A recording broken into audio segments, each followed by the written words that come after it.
And now we come to our leading lady, Chelsea. Chelsea, Chelsea, Chelsea. To say there is so much to tell about you would be a huge understatement. You have been through so much since your story began, and we haven't even moved to your next book yet. Baby girl, despite the sad things that have happened to you early in life, take comfort in the fact that your story is not done. In fact, it is far from over. You have been given a new start with a new family that loves you, and it's only going to get better. You're in for the adventure of a lifetime, and you more than deserve it. Chelsea has a lot of love to give, and she wants to share it with everyone she meets. Being only a puppy, she has not met a dog or person she doesn't like.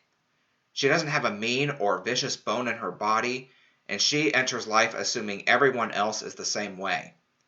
That's why it confuses her and breaks her heart when her first family gives her up at the animal shelter.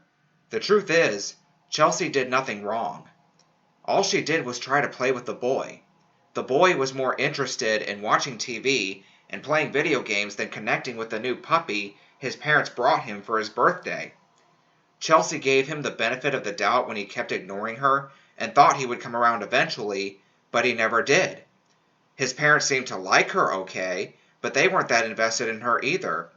They didn't seem to have even asked their son if he wanted a dog, let alone do the research needed to take care of one. But they seem to have realized their mistake when their son blows up at Chelsea and they decide to give her over at the animal shelter. None of this ever occurs to Chelsea. She has no concept of what goes through a human's mind. She's only a dog. We humans may have a more understanding of how a dog's mind works, but dogs are even more confused by our actions than we are by theirs. When people give up their pets for any reason, even if it was a good reason, like they have to move to a place that doesn't allow pets, or a family member develops an allergy, what else is the animal going to think besides their human doesn't love them anymore, or they did something wrong? It turns out, though, that Chelsea's first family may have done her the biggest favor of her life. If she had stayed with them, Chelsea may have missed out on being with Nathan and the exciting adventures he'll give her. She wouldn't even be named Chelsea. With her other name, Sedona, she didn't feel like herself. She can totally be herself when it comes to Nathan. When she first meets him, she falls in love right back, but she has fears and doubts. These doubts will continue for a while until Nathan continues to prove to Chelsea that he's the real deal for her and he's not going anywhere. Chelsea is also a very empathetic dog. She tends to feel what others around her are feeling in the moment, and she wants everyone to feel happy. Her heart went out to Brizo over the possibility that while Chelsea may get out of the shelter and into a new home, Brizo might not, and she puts her hopes into Brizo finding a new home as well. She will have other moments like this, which leads me to a spoiler alert. Chelsea will become a therapy dog. How?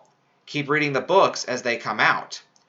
She also wants everyone to like her, and this will be a hard lesson for her to learn.